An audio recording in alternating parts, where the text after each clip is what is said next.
जय गुरुदेव। स्वामी जी ने सुनाई कहानी। एक जाट था।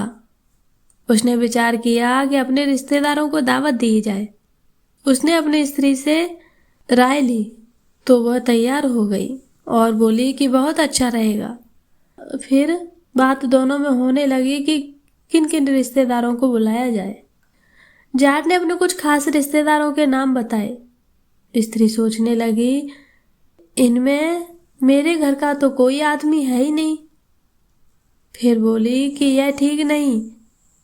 जाट ने सोचा कि अगर जिद करूंगा तो घर में अशांति पैदा हो जाएगी।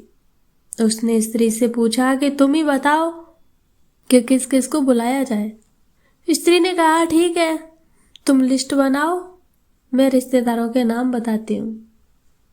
उसने बताना शुरू किया और कहा कि लिखो, मेरे पिता तुम्हारे ससुर, मेरा भाई तुम्हारा साला, मेरा चाचा तुम्हारा चचिया ससुर, मेरा फूफा तुम्हारा फफुआ ससुर, वगैरह वगैरह।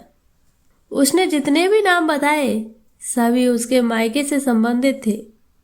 साथ में वह कहती जाती कि यह लिस्ट है जो हमारे और तुम्हारे दोनों से संबंधित है।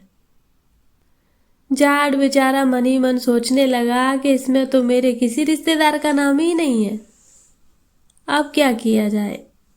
यह स्त्री तो बड़ी चालाक निकली। अपने मायके के सारे नाम गिना गई और मेरे सगे संबंधी इसके लिए कुछ भी नहीं। सोचते सोचते उसने कहा कि ठीक है, ऐसा ही होगा। जाट घर के बाहर निकला और जंगल की ओर लकड़ी काटने के लिए चल पड़ा। रास्ते में सोचता जा रहा था कि क्या किया जाए, झगड़ा झंझट भी ना हो और काम भी बन जाए।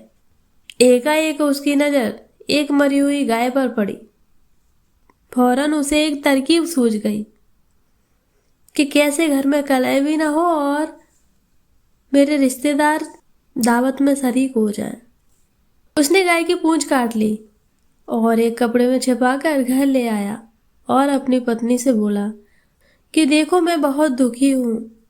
पूंछ दिखाते हुए उसने कहा, देखो उस गाय की पूंछ है। जाट ने फिर गंभीर होकर कहा कि पाप धोने के लिए हमें भोज तो अब करना ही पड़ेगा। यह काम जल्दी हो जाए तो अच्छा रहेगा। किसी को पता भी नहीं चलने पाए कि मुझे गौ हत्या लग गई है। रिश्तेदार की लिस्ट तो तैयार है ही, मैं आज सबको निमंत्रण भेज देता हूँ। स्त्री ने आपत्ति की और कहा कि यह नहीं हो सकता। गौ हत्या की बात को छिपाकर दावत देने में क्या मेरे ही रिश्तेदार हैं क्या जो खाएंगे? क्यों नहीं तुम अपने रिश्तेदारों को भी खिला देते। जाट ने दुखी मन से कहा कि भोज तो देना ही है। आनन फानन में जाट बाजार से सामान लाया और उधर अपने संबंधियों को सूचना भेज दी। पूड़ी कचौड़ी पुआ पकवान सब कुछ बना और जाट परिवार और संबंधी जनों को परोसा गया और उन्होंने खूब खाया। जाट की स्त्री प्रसन्न थी कि पाप का अन्न उसके मायके वाले खाने से बच गए।